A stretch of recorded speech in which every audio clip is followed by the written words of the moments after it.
बच्चों भूगोल विषय कक्षा 12 के अंतर्गत हम अध्ययन कर रहे हैं अध्याय नंबर 11, जिसका नाम है अंतर्राष्ट्रीय व्यापार। बच्चों, इससे पहले की क्लास में हमने देखा कि भारत में अंतर्राष्ट्रीय व्यापार किस प्रकार से किया जाता है। इसके पश्चात आज देखेंगे हम पार्ट 2 के अंतर्गत कि भारत में व्यापार की दिशा किस प्रकार की है, किस तरीके से हम आयात करते हैं और किस तरीके से यहाँ से हम निर्यात करते हैं। ऐसे कौन कौन से साधन हैं, अर्थात पत्तन और बंदरगाह, मुख्य रूप से बच्चों यही साधन होते हैं।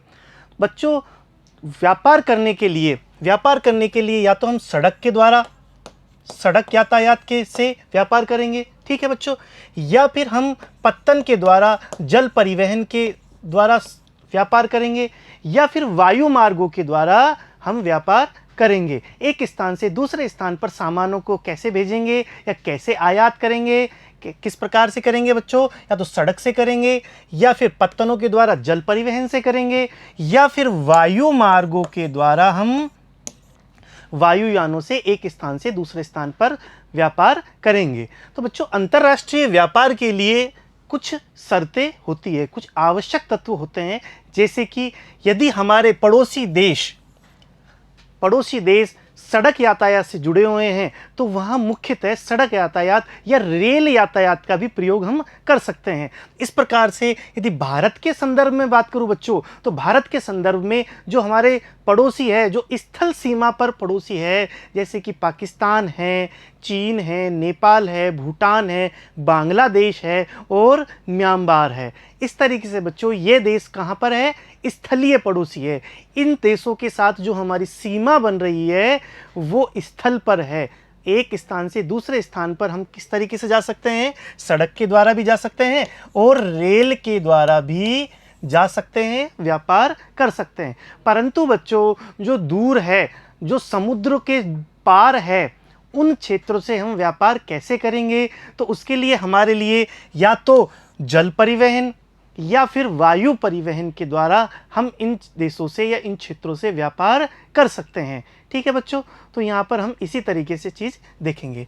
तो भारत में व्यापार की दिशा किस प्रकार से है, हमने देखा कि भारत के व्यापारिक संबंध विश्व के अधिकांश देशों और प्रमुख व्यापारिक गुटों से भी है और लगभग सभी देशों से भारत व्यापार करता है। कुछ सामानों का आयात करता है और कुछ सामानों का निर्यात करता है। तो बच्चों देखें कौन कौन से क्षेत्र या कौन कौन से महाद्वीपों से हम आयात करते हैं। 2016-17 के डाटा के अनुसार यूरोप में बच्चों 4,03,972 करोड़ रुपए का हम आयात करते हैं।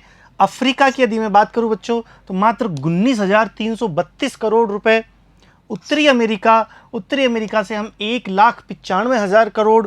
लैटिन अमेरिका, जो दक्षिण अमेरिका और मध्य अमेरिका को हम मिला करके बोलते हैं, 1,15,000 करोड़ रुपए। इसके अलावा एशिया और ऑस्ट्रेलिया के आसपास का जो क्षेत्र है उसे आसियान बोलते हैं।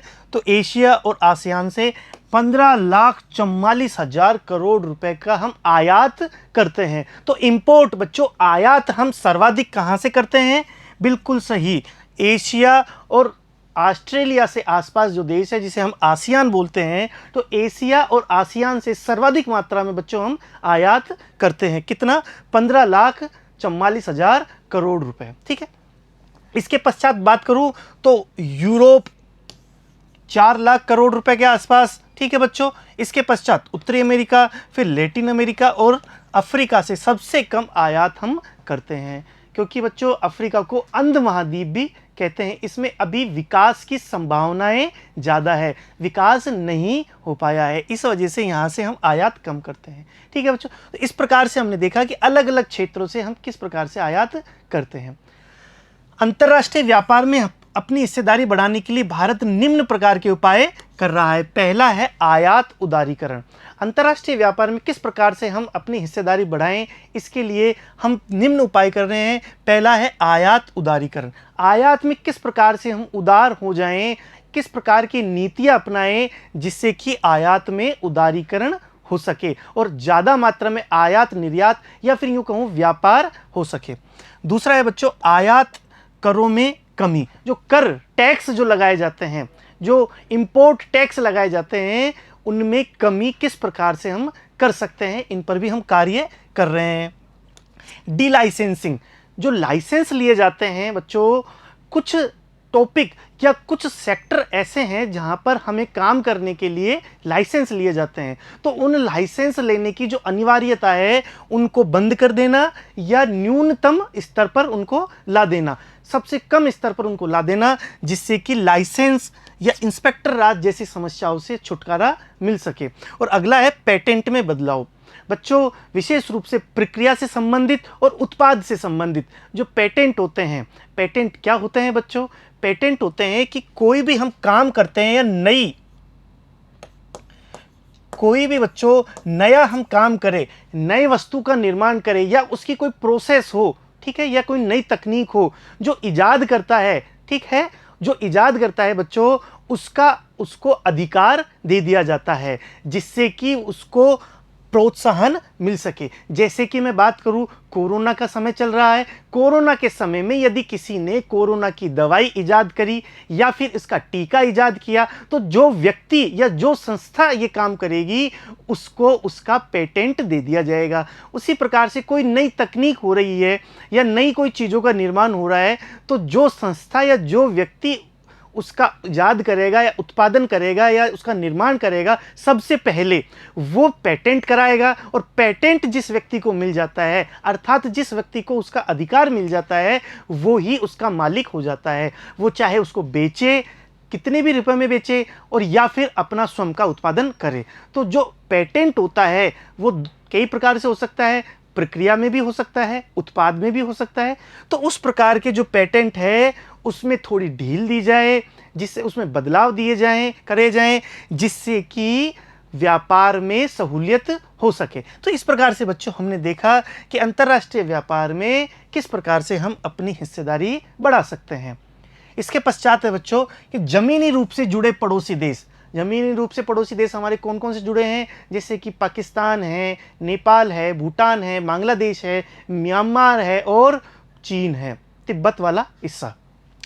उन देशों में तो हम सड़क से व्यापार करते हैं, और इसके अलावा जो दूर देश हैं, ठीक है बच्चों, तो वहां पर हम समुद्री या फिर वायु मार्गों से व्यापार करते हैं। सब जानते हैं ये बात। तो हम अंतर्राष्ट्रीय व्यापार के प्रवेश द्वार के रूप में पत्तनों का महत्वपूर्ण स्थान है, जो कि औपनिवेशिक समय से ही चला आ रहा है।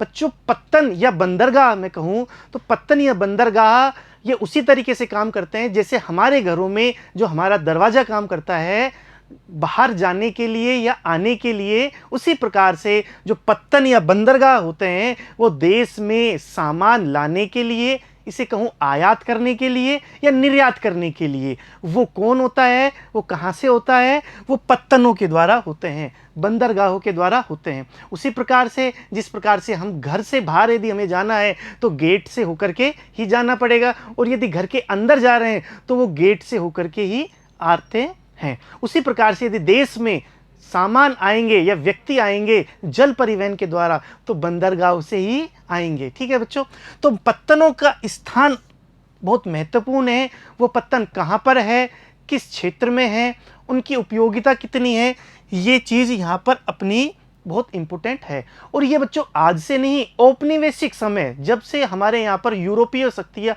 आई थी भारत में, उस समय से ही इसमें प्रमुख बदलाव देखे गए हैं। पत्तनों का जो विकास है बच्चों, वो अंग्रेजों के ज़माने में, अंग्रेजों के समय में ही हो चुका था। हालांकि उस समय पत्तनों का विकास अंग्रेजों ने अपने स्वार्थ के लिए किया था। अब वो उसमें कौन सा स्वार्थ था उनका बच्चों? वहाँ देखा जाए तो अंग्रेजों ने भारत पर कब्जा क्यों किया था? आर्थिक रूप से, आर्थिक कारणों से भारत पर कब्जा किया था। हालांकि बाद में उन्होंने राजनीतिक रूप से पूरे भारत पर अधिकार कर लिया था, लेकिन उनकी शुरुआती जो मंशा थी और सबसे प्रमुख जो मंशा थी वो भारत को लूटना था, आर्थिक रूप से भारत को लूटना था, और वो उसमें लगभग सफल भी हो पाए। लेकिन वो सफल किस प्रकार से हुए? वो अपना पूरा सामान बच्चों भारत के आंतरिक हिस्से से बच्चों इन समुद्र तटीय क्षेत्रों में पत्तनों को विकसित करके बच्चों भारत से बाहर सामान ले जाएंगे। तो कैसे ले जाएंगे? भारत का अंदर का जो भी सामान है वो सामान पत्तनों पर ला देंगे, बंदरगाहों पर ला देंगे। बंदरगाहों पर लाने के पश्चात यहाँ बड़े बड़े जो जहाज है, पानी के जहाज है, उन पर उस सामानों को चढ़ा देंगे। चढ़ाने के पश्चात अपने अपने देशों में जहाँ जहाँ उनको जाना है वो अपने देशों में उसको ले जाएंगे, और उसी प्रकार से अपने देश का तैयार माल वो भारत में भेज देते हैं। भारत में भेजने के पश्चात वो बंदरगाहों पर माल उतार देते हैं और पूरे भारत में, पूरे देश में वो उसका विस्तारण कर देते हैं। तो इन बंदरगाहों का विकास अंग्रेजों ने अपने निज स्वार्थ के लिए किया था, ठीक है। और जो पूरे भारत में बच्चों रेल लाइनें और सड़कों का जो विकास किया, विशेष रूप से उस समय जो रेल का जो विकास किया, वो इसी कारण से किया था, भारत का शोषण करने के लिए, आर्थिक शोषण करने के लिए, जिससे कि समूचे अंदर का जो बच्चों आयात निर्यात जो करना होगा वो बंदरगाह तक परिवहन की व्यवस्था हो जाए, और बंदरगाह तक परिवहन की व्यवस्था होने के पश्चात पानी के जहाज़ों के द्वारा अपने अपने देशों में या अपने इच्छित स्थानों पर वो आसानी से ले जा रह सकते थे, ठीक है। तो औपनिवेशिक समय में ही पत्तनों का विकास हो पाया, और यही कारण है उस समय अंग्रेजों के ज़माने में बच्चों मुंबई, चेन्नई, कोलकाता, ठीक है, इस प्रकार के प्रमुख पत्तनों का विकास उन्होंने अपने स्वार्थ के लिए किया। वर्तमान में 13 प्रमुख पत्तन और लगभग 200 छोटे और मझोले पत्तन विद्यमान है, ठीक है बच्चों। प्रमुख पत्तनों से संबंधित जो नीतियां है, जो प्रमुख 13 पत्तन है बच्चों, उनसे संबंधित नीतियां है वो कौन बनाएगी, पिछली क्लास में भी हमने बताया था, उसका काम केंद्र सरकार करती है। और छोटे जो पत्तन हैं वो राज्य सरकार वहाँ नीतियों का निर्माण करती है, और नियामक संबंधी जो कार्य है वो भी राज्य सरकार करती है। और जो प्रमुख पत्तन है उसमें नीतियों का निर्माण, नियामक, ठीक है, रेगुलेटरी जो काम होता है वो केंद्र सरकार के द्वारा किया जाता है, ठीक है बच्चों। भारतीय पत्तनों की नौभार निपटान क्षमता 1951 में कितनी थी बच्चों? भारतीय पत्तनों की जो नौभार निपटान अर्थात कितना माल आया या कितना माल गया, उसकी जो क्षमता थी वो आज़ादी के समय 1951 में 20 मिलियन टन थी, ठीक है। आज़ादी के बाद 1951 की मैं बात करूं तो मात्र 20 मिलियन टन ही नौभार क्षमता थी, लेकिन बच्चों 2016 में यह बढ़कर के 837 मिलियन टन हो गई। भारी मात्रा में वृद्धि देखी गई है। अब ये मिलियन टन क्या होता है, मैंने बताया था बच्चों पहले भी, मिलियन का मतलब होता है 10 लाख, ठीक है। 1 मिलियन में कितनी संख्या होती है? 10 लाख, ठीक है। यदि मैं कहूं मैंने 1 मिलियन रुपया दिया, इसका मतलब मैंने 10 लाख रुपए दिए। और टन कितना होता है बच्चों, हम सब जानते हैं 1000 किलो। 100 किलो को तो कुंटल बोलते हैं, ठीक है बच्चों, 100 किलो को कुंटल बोलते हैं, और 1000 किलो को क्या बोलते हैं? टन बोलते हैं। ये हमें पता होना चाहिए एज ए ज्योग्राफी स्टूडेंट, ठीक है बच्चों। तो इस तरीके से हमने देखा कि भारत में पत्तनों का विकास किस प्रकार से हुआ, और जो नौभार क्षमता थी, नौभार निपटान क्षमता थी, वो उनमें भारी मात्रा में सकारात्मक परिवर्तन देखने को मिला। बच्चों इस मानचित्र के द्वारा हम देखेंगे कि भारत में पत्तनों की स्थिति कहाँ कहाँ है, और वो कौन कौन से क्षेत्रों को सेवा देते हैं। तो बच्चों देखो, पहला यहां पर हम देख सकते हैं कांडला बंदरगाह। आजादी के बाद बच्चों, आजादी के समय हम जानते हैं कि भारत और पाकिस्तान में विभाजन हो गया था। भारत और पाकिस्तान में विभाजन के पश्चात ये पाकिस्तान और ये बांग्लादेश पूर्वी पाकिस्तान के रूप में भारत से अलग हो गया था। और उसी समय कराची बंदरगाह जो कि पाकिस्तान में है वो भी हमसे अलग हो गया था, और यहाँ पर चटगांव जो बंदरगाह है बांग्लादेश में बच्चों, वो भी हमसे अलग हो गया था। इस कारण से पूर्वी क्षेत्र, ठीक है बच्चों, पूर्वी क्षेत्र में चटगांव बंदरगाह की उपस्थिति अपने आप में बहुत महत्वपूर्ण थी, और पश्चिमी क्षेत्र में कराची बंदरगाह की स्थिति अपने आप में बहुत महत्वपूर्ण थी। और ये दोनों बंदरगाह आज़ादी के समय हमसे अलग हो गए, और इस कारण से हमें इस पत्तन क्षेत्र में जो पोर्ट जो क्षेत्र है उसमें भारी नुकसान देखने को मिला। लेकिन उसके पश्चात धीरे धीरे हमने विकास किया, दूसरे बंदरगाहों का विकास हमने इस कारण से करना स्टार्ट कर दिया, और उसी के दौरान हमने सबसे पहला विकास किया कांडला बंदरगाह का, जो कि कहाँ पर है? गुजरात में है। कराची बंदरगाह यहाँ पर बच्चों बिल्कुल इस जगह पर कराची बंदरगाह हमसे अलग हो गया और हम इस क्षेत्र के लिए कौन से बंदरगाह पर निर्भर हों, इसी के कारण हमने क्या किया, नया बंदरगाह विकसित किया जो कि गुजरात में है। क्या नाम है? कांडला बंदरगाह। और ये पूरे क्षेत्र को सेवा देता है। ठीक है, 1 नंबर यहाँ पर लिखा हुआ है। और ये राजस्थान, हरियाणा, पंजाब, हिमाचल, जम्मू कश्मीर, इन क्षेत्रों को अपनी सेवाएं देता है। ठीक है, उसके पश्चात है बच्चों दूसरा मुंबई। अंग्रेजों के समय में ही मुंबई काफ़ी विकासशील अवस्था में था, काफ़ी विकसित अवस्था में था। ठीक है, बंदरगाह के क्षेत्र में। लेकिन बच्चों यह मध्य भारत के लिए ही इम्पोर्टेंट रखता है और वर्तमान में इसके नज़दीक, मुंबई के नज़दीक ही जवाहरलाल नेहरू बंदरगाह विकसित किया गया है। क्यों किया गया है? क्योंकि मुंबई बंदरगाह पर बहुत अधिक दबाव आ गया था। उस दबाव को कम करने के लिए हमने इसके नज़दीक ही जवाहरलाल नेहरू बंदरगाह का निर्माण किया और ये इसका सेवित क्षेत्र है जो इस बंदरगाह के द्वारा सेवा किया जाता है। तीसरा है बच्चों गोवा में स्थित मर्मागांव बंदरगाह। मर्मागांव बंदरगाह गोवा में है और ये इस क्षेत्र को सेवा प्रदान करता है। नेक्स्ट है न्यू मैंगलोर। न्यू मैंगलोर कर्नाटक में स्थित और ये इस क्षेत्र को सेवा देता है। पांचवा है कोच्चि। कोच्चि केरल में है बच्चों और ये इस क्षेत्र को सेवा देता है। अगला है तूतीकोरन। तूतीकोरन भारत का दक्षिणतम बंदरगाह है। तो ये छोटा प्रश्न आ जाए मान लो बच्चों कि भारत का दक्षिणतम बंदरगाह कौन सा है, आंसर क्या आएगा? तूतीकोरन। और ये कहाँ पर है, कौन से राज्य में है? तमिलनाडु राज्य में है। ठीक है बच्चों, इसके पश्चात देखते हैं चेन्नई बंदरगाह। बच्चों अंग्रेजों ने सर्व प्रमुख जो सबसे पहले जो बंदरगाह विकसित किया था वो चेन्नई बंदरगाह ही विकसित किया था। वर्तमान में इसके नज़दीक एन्नोर बंदरगाह को हमने विकसित किया है। क्यों किया है? वही कारण, चेन्नई का जो दबाव है उसको कम करने के लिए हमने इसके नज़दीकी एन्नोर बंदरगाह विकसित किया है और इसका सेवित जो क्षेत्र है वो ये है। इसके पश्चात हम देखते हैं विशाखापट्टनम। बच्चों विशाखापट्टनम आंध्र प्रदेश में स्थित है और आंध्र प्रदेश में स्थित होने के साथ ही है इस क्षेत्र को सेवित करता है। इसके बाद है पारादीप जो उड़ीसा में है। पारादीप बंदरगाह वो इस क्षेत्र को सेवित करता है। और लास्ट है बच्चों कोलकाता और हल्दिया। ये कोलकाता हल्दिया बंदरगाह, बच्चों कोलकाता बंदरगाह अंग्रेजों के समय से ही काफ़ी विकसित अवस्था में था। बच्चों पहले कोलकाता भारत की राजधानी भी हुआ करती थी, लेकिन 1912 में इसको कोलकाता से बदल करके कहाँ कर दिया गया? दिल्ली कर दिया गया बच्चों अंग्रेजों के द्वारा। तो कोलकाता भारत की राजधानी होने के कारण भी उसका विकास काफ़ी ज़्यादा मात्रा में किया गया। साथ ही बच्चों यह क्षेत्र पूरा इस पूर्वी भारत का सेवा प्रदाता बंदरगाह भी था।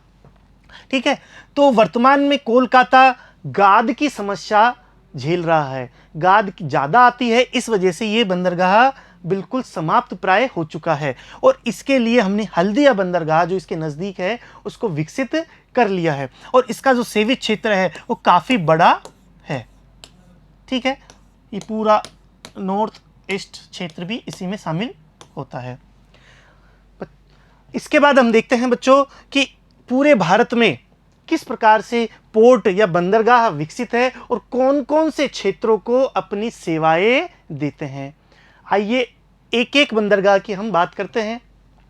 पहला है बच्चों कांडला बंदरगाह, कांडला पत्तन। ठीक है, कच्छ की खाड़ी के मुहाने पर अवस्थित पत्तन जिसका निर्माण पेट्रोलियम उत्पादों एवं उर्वरकों के आयात के उद्देश्य से किया गया था। ठीक है, इनके उद्देश्य भी हमें याद करने हैं बच्चों कि आखिर किस उद्देश्य से किया गया था। पेट्रोलियम, यहाँ पर मुख्य जो आयात निर्यात किए जाते हैं वो पेट्रोलियम के जो उत्पाद हैं, उर्वरकों के आयात हैं, इस वजह से इसकी महत्ता बढ़ जाती है बच्चों।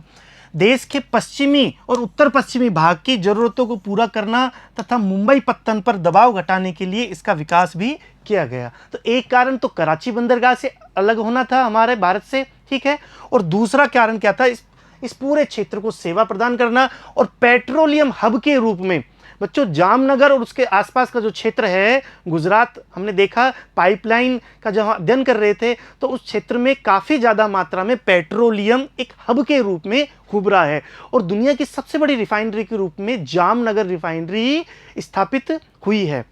ठीक है, तो इस कारण इस पूरे क्षेत्र में, गुजरात के इस पूरे क्षेत्र में पेट्रोलियम से संबंधित काफ़ी ज़्यादा इंडस्ट्री है और उसका फायदा कौन देता है हमें?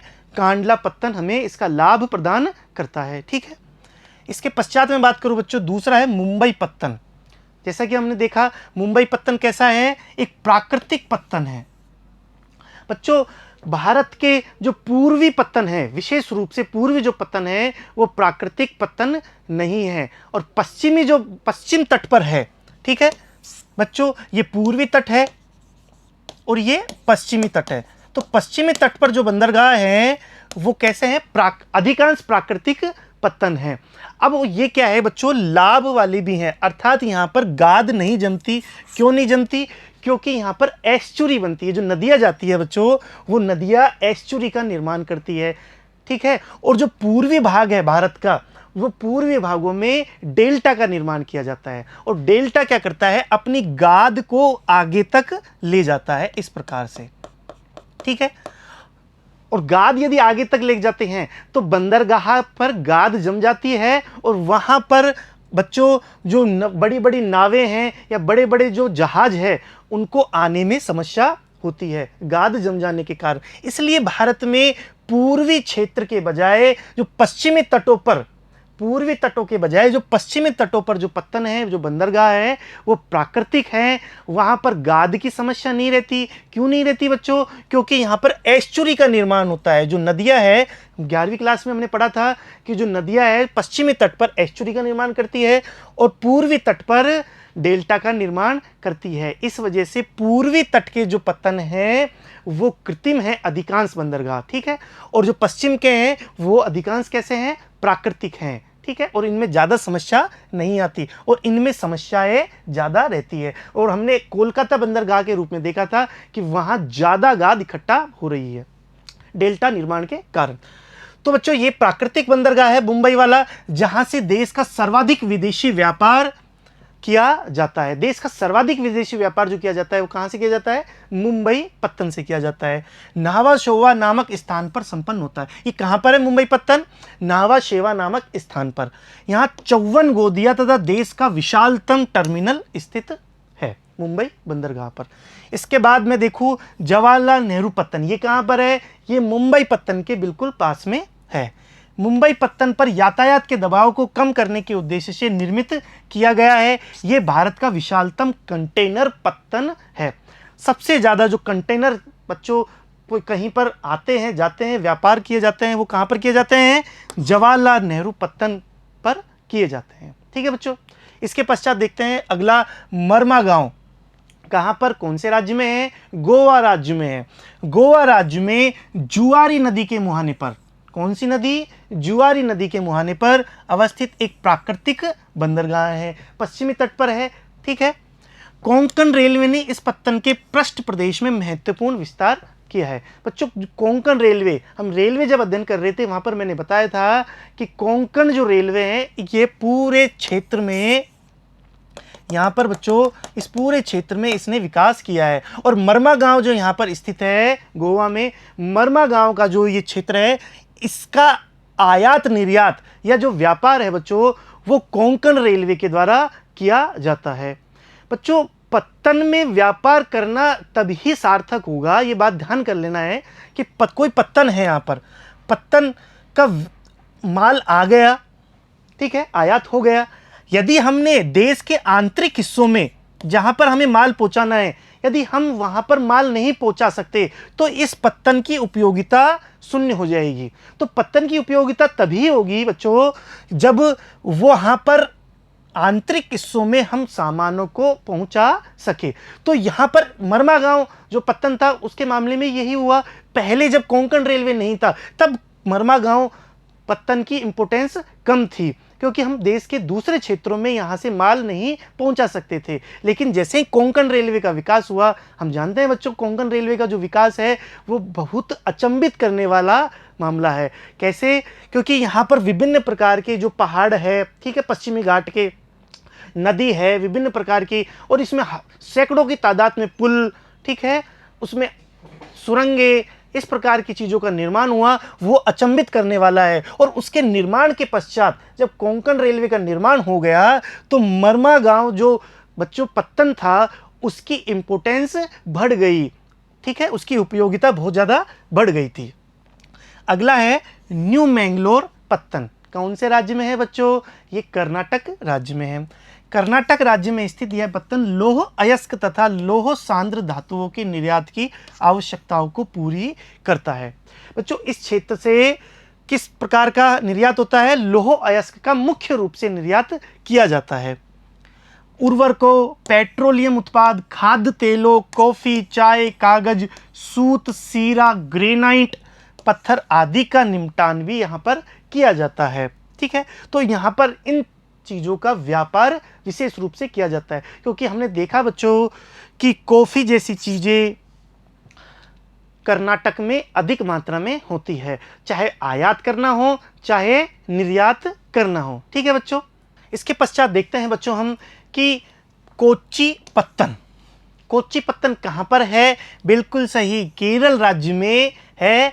वेवानद कायाल, अरब सागर की रानी जिसे हम कहते हैं। वेवानद जो कायाल है बच्चों, उसे क्या कहते हैं? अरब सागर की रानी। एक छोटी नई बात हमें समझ में आई कि जो वेवानद कायाल है, कायाल क्या होती है बच्चों? एक नहर होती है, ठीक है, जो समुद्र तट, ठीक है बच्चों, इन समुद्र तट जो कटे फटे होते हैं उनमें आंतरिक जो नहरें होती हैं, आंतरिक जो नहरें होती हैं बच्चों, इसे क्या कहते हैं? केरल में कायाल कहते हैं। कहाँ पर कहते हैं? केरल में कायाल कहते हैं। तो उस कायाल में स्थित है कौन सा? कोच्चि पत्तन, ठीक है। और इस वेवानद कायाल को क्या कहते हैं? अरब सागर की रानी के मुहाने पर स्थित एक प्राकृतिक बंदरगाह है। मैंने बताया बच्चों कि पश्चिमी तट पर प्राकृतिक बंदरगाह अधिक है। यह पत्तन स्वेज कोलंबो मार्ग के पास अवस्थित होने का लाभ भी प्राप्त करता है। बच्चों यहाँ पर क्या है? श्रीलंका है, और श्रीलंका यहाँ जो कोलंबो है, इस कोलंबो से जो स्वेज नहर के द्वारा व्यापार किया जाता है वो यहीं से इसके नज़दीक होकर के निकलता है। इस वजह से इस पत्तन को इसका लाभ भी प्राप्त होता है, ठीक है।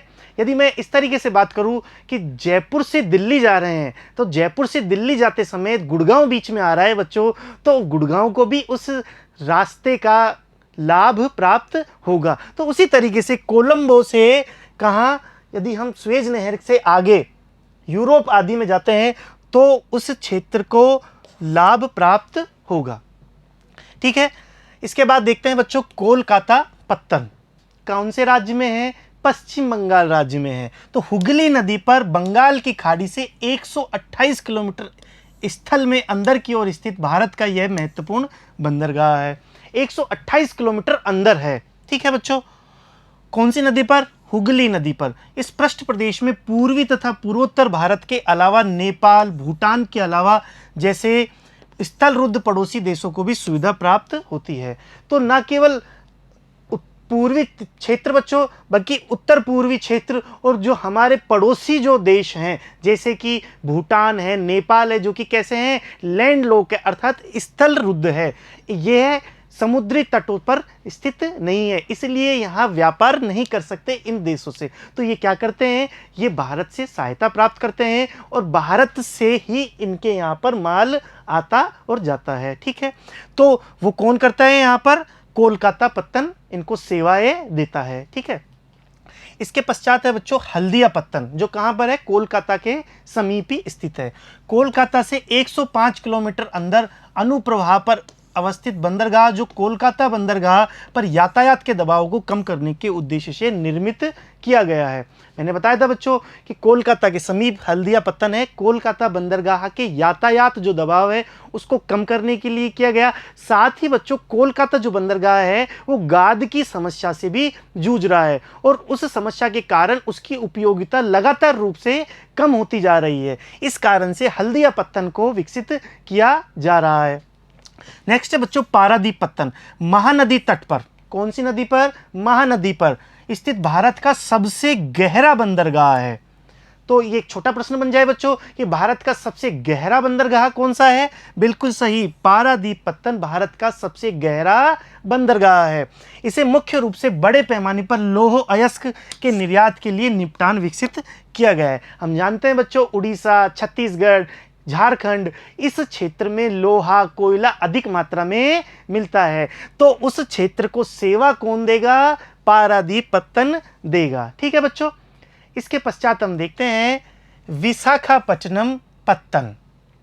विशाखापट्टनम पत्तन कहाँ पर है, कौन से राज्य में है? आंध्र प्रदेश राज्य में है। तो आंध्र प्रदेश में पूर्वी तट पर स्थित एक भू आबद्ध पत्तन है, जिसे ठोस चट्टान एवं बालू को काटकर एक नहर के द्वारा समुद्र से जोड़ा गया। बच्चों यह प्राकृतिक बंदरगाह नहीं है, ठीक है, इसे बनाया गया है, जिसमें ठोस चट्टान थी और बालू थी, उसको काट करके एक नहर का निर्माण किया। ठीक है, एक नहर का यहाँ पर निर्माण किया और नहर के निर्माण के पश्चात यहाँ इस नहर के द्वारा ही बड़े बड़े जहाज आ जा सकते हैं। ठीक है, लौह अयस्क, पेट्रोलियम तथा सामान्य नौभार के निपटान के लिए इसे विकसित किया गया था। ठीक है बच्चों, तो यहाँ पर हमने देखा विशाखापट्टनम पत्तन। इसके बाद चेन्नई पत्तन, पूर्वी तट पर स्थित भारत का सबसे पुराना कृत्रिम पत्तन है। भारत का सबसे पुराना कृत्रिम पत्तन कौन सा है? चेन्नई पत्तन। चेन्नई पत्तन पर यातायात के दबाव को कम करने के लिए चेन्नई से 25 किलोमीटर, मात्र 25 किलोमीटर दूर एन्नोर पत्तन का विकास किया गया है। मैंने आपको जैसा कि बताया था बच्चों। तूतीकोरन पत्तन कौन से राज्य में है? तमिलनाडु राज्य में है। इस पत्तन का निर्माण भी चेन्नई बंदरगाह के यातायात दबाव को कम करने के लिए किया गया था। और भारत का सबसे दक्षिणतम जो पत्तन है वो भी कौन सा है? मुख्य भूमि पर कौन सा है बच्चों? वो है तूतीकोरन पत्तन। ठीक है, ये हमें याद रहेगा। अगला है बच्चों हवाई अड्डे। बच्चों इस प्रकार से जल परिवहन तो हम पत्तनों के द्वारा करेंगे, लेकिन वायु परिवहन, जो वायु परिवहन के द्वारा जो व्यापार करेंगे वो किसके द्वारा करेंगे? हवाई अड्डों के द्वारा करेंगे। और वर्तमान में भारत में 13 अंतर्राष्ट्रीय स्तर के हवाई अड्डे तथा 112 घरेलू हवाई अड्डे विद्यमान हैं। भारत के प्रमुख अंतर्राष्ट्रीय हवाई अड्डों में अहमदाबाद, अमृतसर, बेंगलुरु, चेन्नई, दिल्ली, गोवा, गुवाहाटी, हैदराबाद, कोच्चि, कोलकाता, मुंबई, तिरुवनंतपुरम एवं जयपुर है। तो बच्चों भारत में इस प्रकार से व्यापार किए जाते हैं एक देश से दूसरे देश के द्वारा। और बच्चों व्यापार में यह भी देखा जाता है कि भारत का संबंध दूसरे देशों से किस प्रकार का है। यहाँ पर वाइस वर्सा भी हो सकता है कि व्यापार के द्वारा हम दूसरे देशों से संबंध भी सुधार सकते हैं, और यदि दूसरे देशों से हमारे संबंध अच्छे हैं तो व्यापार भी बढ़ा सकते हैं। तो दोनों एक दूसरे से अंतर संबंधित है। तो यह व्यापार हमने चैप्टर आज संपूर्ण किया बच्चों। अगली क्लास में हम देखेंगे इस चैप्टर के प्रश्नोत्तर। धन्यवाद बच्चों।